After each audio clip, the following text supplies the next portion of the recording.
Bismillahirrahmanirrahim. Assalamu alaikum, my dear student. Welcome to lecture number 58 of grade 9 physics on date 28/5/2020. ये student आपको याद है कि हमने written work of chapter 2 start किया है और उसी ही में आज हम इस लेक्चर में मज़ीद written work of chapter number 2 करेंगे। आज हम रिटन वर्क करेंगे question number 8 of chapter number 2 के कि what is speed time graph explain. Speed time graph क्या है और इसको एक्सप्लेन करें। तो ये तरीक़ा आपको याद है कि क्वेश्चन जब आप ब्लू मार्कर से राइट करेंगे तो नेक्स्ट स्टेप में आप माइंड मैप बनाएंगे। तो माइंड मैप या कि स्पीड टाइम ग्राफ, इसमें हमारे साथ स्पीड और टाइम इन्वॉल्व होता है। वर्टिकल साइड पे मेरे साथ स्पीड होता है और हॉरिजॉन्टल साइड पे टाइम होता है। इसका जो स्लोप है वो हमें एक्सेलरेशन देता है। इसके जो under area speed time graph के अंदर आता है वो हमें डिस्टेंस ट्रेवल भी देता है। मीन कि हमारे साथ इससे जो एक्सेलरेशन हासिल होती है वो a is equal to del we by del T, और दूसरा जो डिस्टेंस हमें हासिल हो जाता है वो है distance is equal to del we multiplied by del T. Mean कि vertical side multiplied by horizontal side और लेंथ मल्टीप्लाइड बाई विड्थ से हम हासिल करते हैं। तो ये रहा इसका mind map.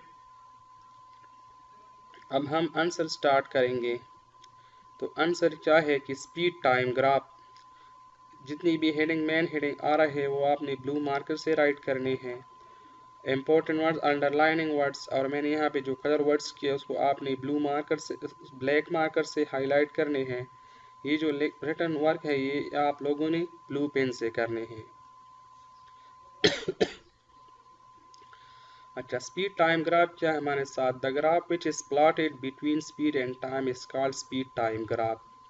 From this graph we can find the acceleration of the body and distance travelled. Speed time graph वो ग्राफ है जिसमें हम स्पीड और टाइम के दरमियान ड्रा करते हैं और इससे हमें एक्सेलरेशन हासिल हो जाता है। स्पीड टाइम ग्राफ में speed is constant. Speed time graph में जब हमारे साथ स्पीड कांस्टेंट हो, when speed is constant then it means that there is no change in speed of a body।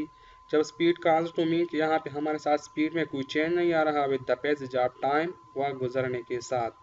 thus the speed time graph will be straight line parallel to time axis with zero slope। in this case change in velocity is zero, therefore acceleration is zero। यहाँ पे the speed time graph will give straight line, mean कि यहाँ पे हमारे साथ speed constant है तो उसमें कोई चेंज नहीं आ रहा, तो वो parallel to the time axis चल रहे हैं। मीन कि यहाँ पे जीरो, इस स्लोप जो है वो उसके दरमियान जीरो आएगी। In this case change in velocity, mean कि स्पीड में चेंज नहीं आ रहा तो वेलोसिटी में ज़ाहिर तौर पर चेंज नहीं आएगा, क्योंकि हमारे साथ स्पीड जो है वो मैग्नीट्यूड ऑफ वेलोसिटी है, तो इसलिए चेंज इन वेलोसिटी भी ज़ीरो हो गई। So acceleration is also zero, क्योंकि जब हमारे साथ एक्सेलरेशन में चेंज नहीं, वेलोसिटी में चेंज नहीं आता तो एक्सेलरेशन पैदा नहीं होती। अब हम क्या करेंगे, finding distance travelled. As we know that speed is equal to distance travelled divide by time. लेकिन अब हम यहाँ पे क्या करेंगे कि mathematically v is equal to s by T, और हम दोनों साइड पे t को मल्टीप्लाई करेंगे तो इस is equal to v multiplied by T. अब हम क्या करेंगे कि to find the distance travelled at point r we have to find speed v and time from graph. यहाँ पे हम उसी ग्राफ में इस जो टाइम r है, यहाँ पॉइंट r पे हम जो डिस्टेंस ट्रेवल्ड मालूम करेंगे तो हमने क्या करना है कि स्पीड को मालूम करना है और उसके लिए जो टाइम है वही हमने मालूम करना है। So to find distance traveled at point R, we have to find speed v and time from graph। हम उसी ग्राफ से टाइम और स्पीड को मालूम करेंगे, तो इस तरह हमें यहाँ से डिस्टेंस भी हासिल हो जाएगी।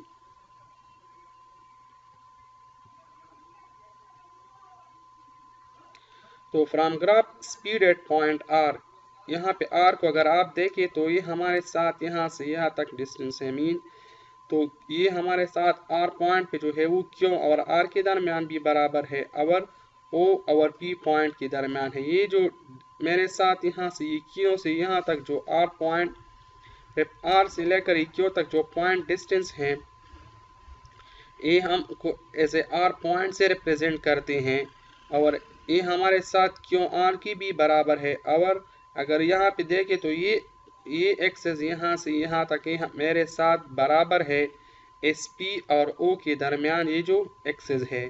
तो मीन कि इस लाइन सेगमेंट और इन लाइन सेगमेंट का ये दोनों आपस में इक्वल है, तो क्यू आर इसलिए हमारे साथ is equal to O P की भी बराबर है। तो स्पीड एट पॉइंट आर हमारे साथ बराबर है R is equal to Q R is equal to O P. और अगर हम देखें तो टाइम को इस एक्सेस पे हम चूंकि लेते हैं तो टाइम हमारे साथ इस पॉइंट के लिहाज से एट पॉइंट आर बराबर है ओ आर के दरमियान। ये जो ओ आर है ये हमारे साथ टाइम जो उस ट्रेवलिंग के लिए वो लेता है, तो वही टेकन टाइम है हमारे साथ। तो अब हम क्या करेंगे, putting these values in equation 1। हमारे साथ जो इक्वेशन 1 है हम इसमें ये वैल्यूज पुट करेंगे।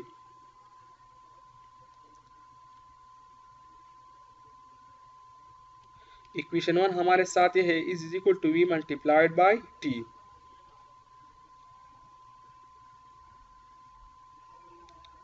सही है। तो अब हम क्या करेंगे, putting these values in equation 1।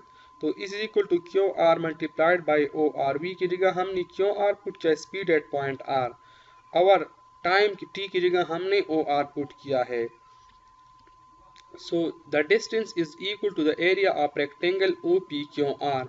अब हमारे साथ जो डिस्टेंस है वो area of rectangle O P Q R के बराबर है। ये जो रेक्टेंगल है हमारे साथ ओ पी क्यू और आर, ये इसके एरिया के जो डिस्टेंस है मीन की हमारे साथ इसके एरिया के अंदर जितनी भी स्पीड और टाइम के दरमियान जो एरिया है इस ग्राफ के अंदर वो हमारे साथ बराबर है। तो मीन की डिस्टेंस जो है वो हमारे साथ स्पीड टाइम ग्राफ के अंदर जो एरिया आया है उसके बराबर है।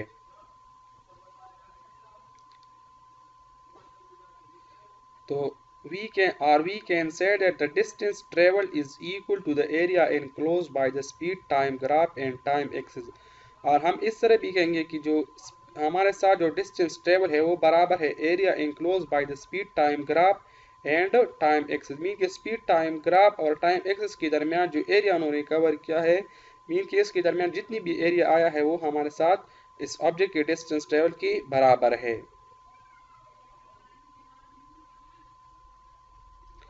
अच्छा नेक्स्ट है एग्जाम्पल फॉर फाइंडिंग स्लोप। अब हम क्या करेंगे, स्लोप फाइंड करने के लिए एग्जाम्पल क्या है कि ये हमने ग्राफ लिया है कि मेरे साथ वर्टिकल साइड पे स्पीड है और हॉरिजॉन्टल साइड पे टाइम है। उन्होंने इनिशियल वी से स्टार्ट लिया था 8 मीटर पर सेकंड के लिहाज से,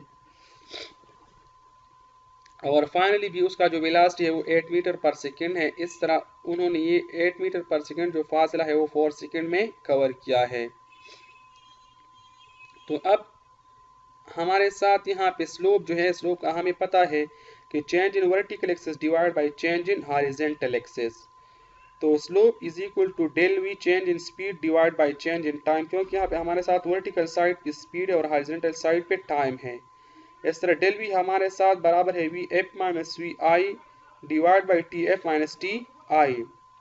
since V initial is equal to, यहाँ पे हमारे साथ उन्होंने, मैंने आपको बता दिया कि 8 मीटर पर सेकंड के लिहाज से उन्होंने स्टार्ट लिया था और फाइनली भी इसका वेलोसिटी 8 मीटर पर सेकंड रहा। तो v initial is equal to 8 metre per second और वी फाइनल भी is equal to 8 metre per second. Mean कि यहाँ पे हमारे साथ इसकी स्पीड में कोई चेंज नहीं आ रहा। और इनिशियल टाइम पे उन्होंने जब स्टार्ट लिया था तो टाइम उसके लिए हमने 0 कंसिडर किया था, और यहाँ पे उन्होंने जो डिस्टेंस कवर किया था तो उन्होंने इसको 4 सेकेंड में कवर किया है। सही है। तो यहाँ पे इससे हमारे साथ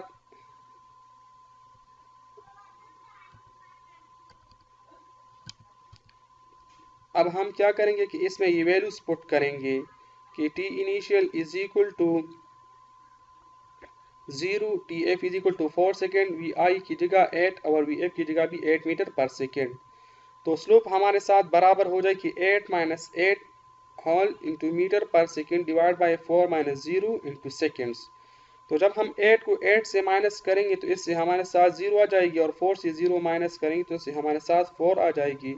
तो slope is equal to 0 metre per second divide by 4 second. तो इस तरह यहाँ पे हमारे साथ स्लोप 0 आ गया। तो मैंने आपको स्टार्ट में बताया था कि जब भी हमारे साथ स्पीड में चेंज नहीं आती तो वहाँ पे हमारे साथ slope of speed time graph क्या होगा, वो 0 होगा। A slope of speed time graph is gives acceleration, therefore slope a is equal to 0। तो यहाँ हमें पता है कि स्पीड टाइम ग्राफ की जो स्लोप है वो हमें 0 देता, एक्सेलरेशन देता है। चूंकि यहाँ पे हमारे साथ स्लोप 0 आ गया, मीन कि यहाँ पे हमारे साथ एक्सेलरेशन भी 0 है, क्योंकि हमारे साथ स्पीड में कोई चेंज नहीं आ रहा। Thus in this case slope is 0। तो इसी हालत में हमारे साथ स्लोप क्या है, वो 0 है। अच्छा, अब नेक्स्ट क्या है कि example for finding distance travel. अब हम क्या करेंगे कि एग्जाम्पल राइट करते हैं फॉर फाइंडिंग डिस्टेंस ट्रेवल। तो वही हम दोबारा रिपीट करेंगे कि हमारे साथ उन्होंने जो स्पीड कवर किया है फाइनल के साथ वो 10 मीटर पर सेकेंड है उसका स्पीड, और उन्होंने इसी को 4 सेकेंड में कवर किया है। मीन कि वो जो 10 मीटर फासला उन्होंने कवर करना था वो उन्होंने उसके लिए 4 सेकेंड लिए थे। तो अच्छा, यहाँ पे क्या है कि here distance travel is equal to area of rectangle. हमें पता है कि डिस्टेंस ट्रेवल इसके दरमियान जितनी भी आता है वो हमारे साथ एरिया ऑफ रेक्टेंगल के बराबर होता है। तो हमें पता है कि इस is equal to length multiplied by width. Area of rectangle हमारे साथ लेंथ मल्टीप्लाइड बाई वेट के बराबर है।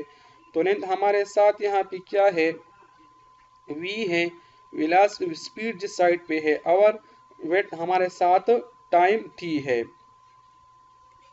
तो अब हम क्या करेंगे कि यहाँ पे हम उसकी जगह ये वैल्यूज पुट करेंगे। तो v अगर हम देखें यहाँ इस ग्राफ से, तो फाइनल v जो हमारे साथ है या एवरेज जो स्पीड है हमारे साथ वो 10 मीटर पर सेकेंड है, और टाइम जो है वो 4 सेकेंड है।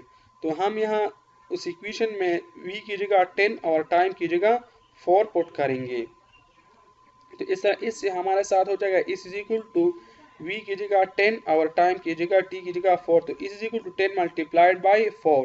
तो इस तरह यहाँ जो इस स्पीड टाइम ग्राफ के अंदर जो एरिया आता है उसमें जो बॉडी डिस्टेंस कवर करता है वो टोटल 40 मीटर डिस्टेंस कवर करता है। अच्छा, क्या speed time graph with speed change at uniform rate. Speed time graph में जब हमारे साथ जो स्पीड है वो यूनिफॉर्म रेट के साथ चेंज हो रहा हो। When a body moves with uniform acceleration, speed changes by equal amount in equal interval of time। जब हमारे साथ एक बॉडी जो है वो यूनिफॉर्म एक्सेलरेशन के साथ जाता है, thus the speed time graph will be straight line। तो फिर यहाँ पे हमारे साथ स्पीड टाइम ग्राफ क्या होगा, स्ट्रेट लाइन होगा। Finding acceleration. अब हम क्या करेंगे कि एक्सेलरेशन को फाइंड करते हैं। तो एज वी नो दैट कि a is equal to del we by del t. हमें पता है कि a is equal to del we by del t from graph. अब हमें पता है कि del v is equal to A B. अगर हम यहाँ पे देखें कि ग्राफ जो है वो हम डेल वी जो है हमारे साथ ये ए बी के बराबर है, क्योंकि हम हमारा टाइम जो है वो ओ ए के बराबर है। यहाँ पे आप देख सकते हैं कि यहाँ टाइम जो है वो हमारे साथ टी ओ ए के बराबर है, और स्पीड जो है वो ए बी के बराबर है हमारे साथ। तो अब हम क्या करेंगे, putting these values in equation 1। जो हमने इक्वेशन 1 कंसिडर किया है A is equal to del we by D T, ये वाला इक्वेशन। तो डेल वी की जगह हम ए बी पुट करेंगे और टाइम की जगह हम ओ ए पुट करेंगे। So as AB divide by O A is the speed slope of speed time graph. तो AB डिवाइड बाई ओ हमारे साथ क्या है, slope of speed time graph है। तो A is equal to slope of speed time graph. तो mean की acceleration हमारे साथ ये slope of speed time graph के बराबर है। फॉर एग्जाम्पल यहाँ पे आप देखें कि मेरे साथ इस साइड पे स्पीड है जो किसी बॉडी ने 10 मीटर पर सेकेंड के साथ कवर किया है, और उन्हीं के लिए उन्होंने जो टाइम लिया है वो 4 सेकेंड है। तो अब हम क्या करेंगे, और ये रेड लाइन जो है वो इसका स्लोप जाहिर करता है। तो अब हम यहाँ पे क्या करेंगे कि consider the motion of the object when speed of 0 meter per second to 8 meter per second in 4 seconds. The slope time graph will give magnitude of acceleration, which can be written as slope is equal to Vf minus Vi divided by Tf minus Ti. Since acceleration is change in velocity with respect of time, therefore change in speed with respect to time only give magnitude of acceleration. Magnitude of acceleration A is equal to 10 meter per second minus 0 meter per second divided by 4 second minus 0 per second. तो A is equal to 8 meter per second divided by 4 meter per second. तो A is equal to 2 meter per second square. तो यहाँ इसी ही graph से हमने acceleration 2 metre per second हासिल किया. अब फाइंडिंग डिस्टेंस ट्रेवल कि finding distance travel, as we know that distance is equal to the area enclosed by the speed time graph and time axis. So distance travel is equal to area of triangle OAB, or distance travel is equal to half area of rectangle OAB. क्योंकि हमें पता है कि triangle का area हमारे साथ half of rectangle के बराबर होता है. तो यहाँ पे आप देख सकते हैं कि इस हम अगर ये ट्राइंगल ले लें या ये ट्राइंगल ले लें तो ये हमारे साथ इस पूरे रेक्टेंगल का हाफ आता है. तो वही दोबारा है कि हमारे साथ ये OAB और ये C हमारे साथ क्या है, एक रेक्टेंगल है. इसमें हमारे साथ दो ट्राइंगल OAB और OBC बनते हैं. Here in this case distance travel is equal to area of triangle. हमारे साथ यहाँ पे क्या कि एरिया ऑफ ट्राइंगल है तो is equal to half of length multiplied by width है हमारे साथ. तो इस अब हम इसकी जगह वैल्यू पुट करेंगे. Is equal to half of del t length del v width, तो इज इक्वल टू, और हम इसको अरेंज करें half of del we multiplied by del t. अब हम इसमें वैल्यूज पुट करेंगे ग्राफ से. Is equal to half of 8 minus 0 metre per second and 4 minus 0 पर सेकेंड. तो इस तरह इससे हमारे साथ आएगी कि डिस्टेंस जो है is equal to half of 8 metre per second multiplied by 4 second. तो इज इक्वल टू 16 मीटर.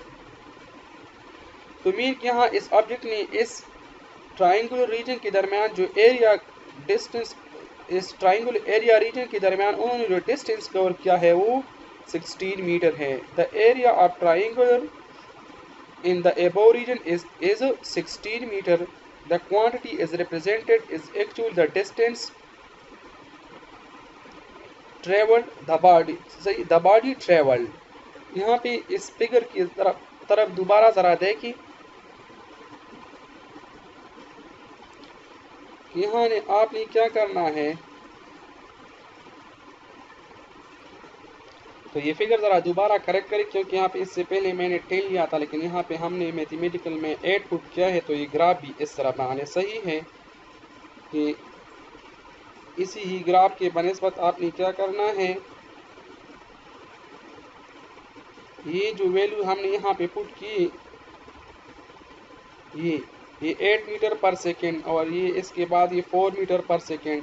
तो उसके लिहाज से ये ग्राफ में आप ये करेक्शन कर ले सही है कि यहाँ पे आपने क्या करना है, ये 4 करना 8 पे लाना है इस तरह.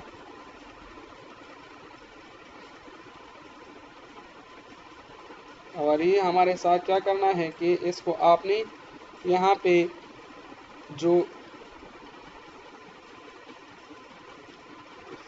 इसके दरमियान जितनी भी इस तरह ये जो स्लोप है कि जिस पॉइंट पे एक दूसरे को इंटरसेक्ट करते हैं तो उसी पे आपने इसको लाने हैं. सही, तो ये ग्राफ आपने इसी ही तरीके से बनाने हैं. अच्छा, अब हम इसमें नेक्स्ट जो टॉप स्टेप बाकी है कि फाइंडिंग डिस्टेंस ट्रेवल. अब हम क्या करेंगे, डिस्टेंस ट्रेवल को फाइंड करेंगे. तो उसके लिए मैंने ये जो ग्राफ बनाया था सही है ये वाला, ठीक है. ये आपने क्या करना है कि इसको ठीक करना है. ये ऊपर वाला ठीक है अपनी जगह पर.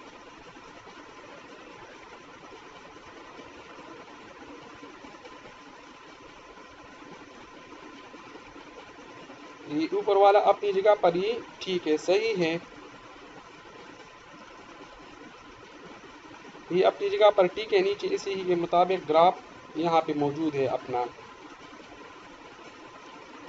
तो जो डिस्टेंस ट्रेवल है कि as we know that distance is equal to the area enclosed by the speed time graph and time axis। तो distance travel is equal to area of triangle OAB। मैं दोबारा करवाता हूँ, distance travel is equal to half of area of rectangle OABC। तो यहाँ पे आपने क्या करना है कि डेल V जो है 8 मीटर पर सेकेंड लेना है और टाइम 4 सेकेंड लेना है। तो here in this case distance travel is equal to area of rectangle हमने लेना है। अब हम इसमें वैल्यूज पुट करेंगे, is equal to half of length multiplied by width. तो लेंथ की जगह डेल टी, वेट की जगह डेल वी। अगर हम इसको दोबारा रीअरेंज करें तो is equal to del we multiplied by del T और इसके साथ ही हाफ भी मल्टीप्लिकेशन में है।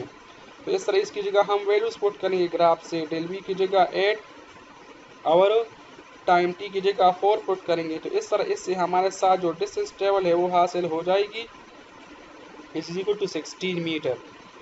तो ये हमारे साथ वही डिस्टेंस है जो इस ऑब्जेक्ट ने इस ट्राइंगुलर एरिया के दरमियान कवर किया है। अब नेक्स्ट क्या है कि स्पीड टाइम ग्राफ में acceleration is non uniform. Speed time graph जिसमें हमारे साथ एक्सेलरेशन नॉन यूनिफॉर्म। यहाँ देखिए कि इसका जो ग्राफ है वो हमारे साथ कर्व फॉर्म में आ रहा है। तो मीन कि हमारे साथ जो स्पीड में वेरिएशन आ रहा है वो जो मुख्तलिफ स्पीड के साथ वो इक्वल इंटरवल ऑफ टाइम में जाते हैं। तो मीन कि हमारे साथ एक्सेलरेशन क्या है वो नॉन यूनिफॉर्म है। तो when the speed of the body changes in irregular manner then the speed time curve is a curve line I not a constant slope. Mean इसका जो स्लोप है वो हमारे साथ कांस्टेंट नहीं रहेगी, क्योंकि किसी भी ऑब्जेक्ट का तब आपके साथ स्लोप कांस्टेंट होगा जब उसका स्लोप हो जो है वो आपके साथ स्ट्रेट लाइन में आ रहे हो। चूँकि यहाँ पे हमारे साथ इसका जो स्लोप है वो कर्व लाइन है, तो मीन कि इसका स्लोप हमारे साथ कांस्टेंट नहीं है। ये स्टेप दोबारा ज़रा देखें कि यहाँ इससे पहले मैंने जो डिस्कशन किया था कि यहाँ इस ग्राफ में, तो उसी बाकी सारे ग्राफ इसमें सब कुछ ठीक है, किसी भी चेंज नहीं करनी है। ये ग्राफ उसी ही टॉपिक के लिहाज से है और डिस्टेंस टाइम ग्राफ के लिहाज से अपना जो ग्राफ है वो यहाँ पे ये मौजूद है, सही है।